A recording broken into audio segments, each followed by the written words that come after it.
वायु, अग्नि। आकाश को तत्व तो नहीं मानता है। क्यों नहीं मानता? क्योंकि आकाश तो खाली जगह है, जो खाली है वो आकाश है, तो आकाश को नहीं मानता है। ठीक है, ये है चार्वाक दर्शन। किसी का अब दर्शन से कोई प्रश्न है तो बताएं, उसको हम समाप्त कर लें। अभी हमारा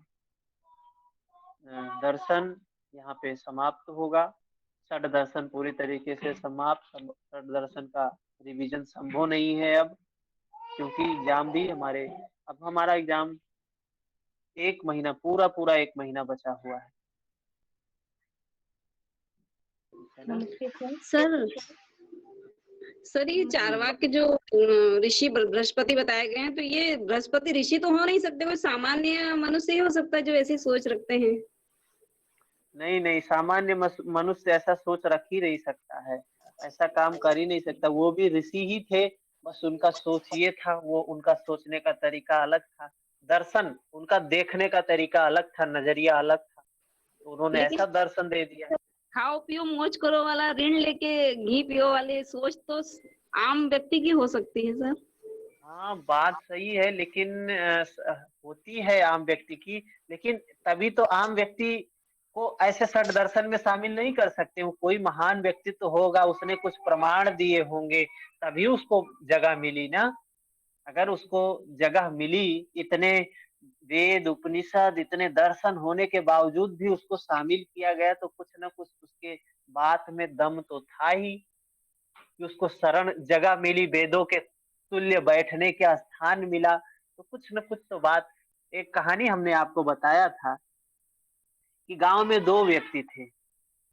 एक गांव में दो व्यक्ति थे, एक आस्तिक था, एक नास्तिक था।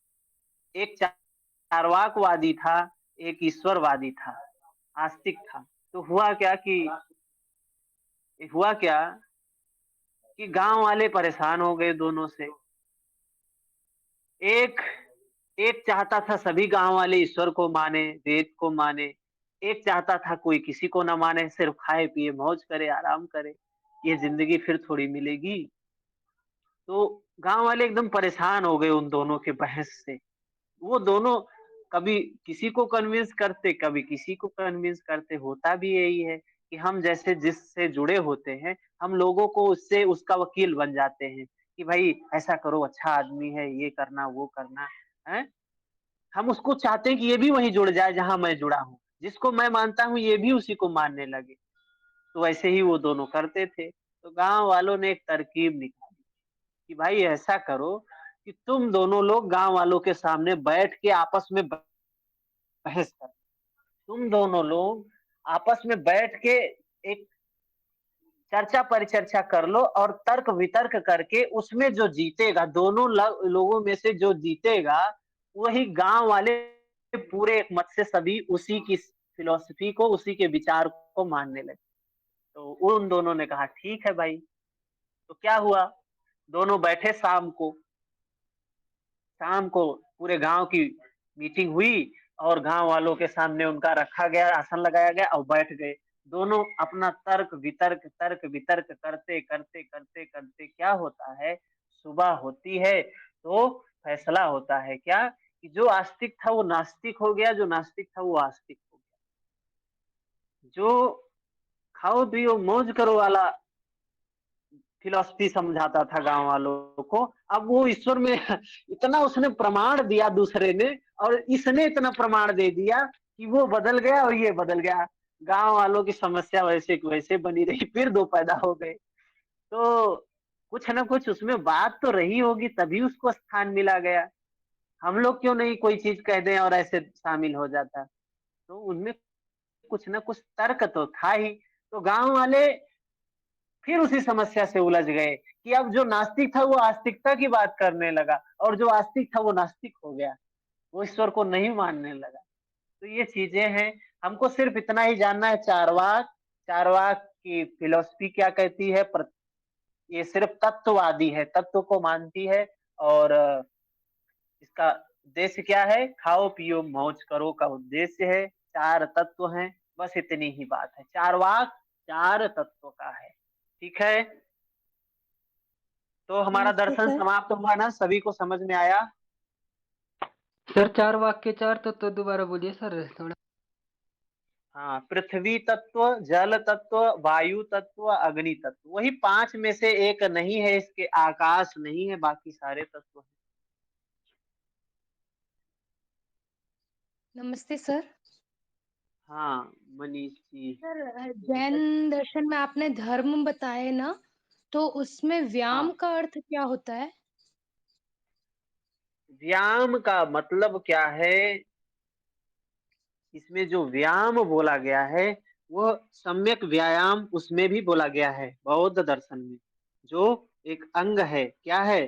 किसका अंग है? समाधि का अंग है। सम्यक व्यायाम का मतलब है कि यहाँ वो व्यायाम एक्सरसाइज का मतलब नहीं है। यहाँ व्यायाम का मतलब है कि सजगता, जो हम सजग होते हैं, जो महर्षि पतंजलि ने कहा, क्षण तत् क्रम योह संयमादि विवेक जम ज्ञानम, जो महर्षि पतंजलि ने कहा कि क्षण प्रति क्षण सजग होना, तो ये यही चीज है कि ये जो व्यायाम है, ये क्षण प्रति क्षण सजग होने की जो अभ्यास है। कोई व्यक्ति, अभी हम हाँ सर आपको वही। कहें कि क्षण प्रति क्षण सजग हो जाओ, ऐसे तो कोई सजग हो नहीं जाएगा तुरंत, एकदम वो होश में आ गया। तो सजग होने का जो ये अभ्यास है, वही सम्यक होना चाहिए। ठीक है। हाँ जी सर, एक तरीके से अभ्यास हो गया। जो आप मतलब हाँ, जो अभ्यास। समाधि की ओर बढ़ने के लिए हम जो प्रयास कर रहे हैं उसका बार-बार अभ्यास। हाँ, वो सम्यक होना चाहिए, हाँ जी, ठीक। वही है व्यायाम। सर और महाव्रत में क्या बतलाया गया है थोड़ा सा? महाव्रत, जैन दर्शन में ना 5 महाव्रत बोला गया है, वही यम को, अपने जो यम है अपने यहाँ योग में, उसी को महाव्रत बोला गया है। हम्म? अहिंसा, सत्य, स्तेय, ब्रह्मचर्य, अपरिग्रह। ठीक है कांति जी। यस सर, ठीक है सर। और किसी का प्रश्न? सर चार बाग में जो 4 तत्व है ना, तो उनका कुछ क्या हम्म? कहें सर उसको? वाक में जो 4 तत्व हैं, वो तत्व तो हमने सांख्य में पढ़ा, योग में भी पढ़ा। तत्व क्या है? ये 5, ये शरीर कैसे निर्मित हुई है? पंच तत्व से शरीर का निर्माण हुआ, संपूर्ण भूतों का निर्माण, भूत क्या, जो स्थूल महाभूत हैं, ये 5 तत्वों से मिलकर बने हैं। कौन कौन से? पृथ्वी, जल, वायु, अग्नि, आकाश। बस इसने 4 ही तत्व माना है। क्यों नहीं माना एक को? क्योंकि वो छुआ नहीं जा सकता है, वो देखा नहीं जा सकता, इसलिए वो इसको नहीं मानता है, सब आकाश को,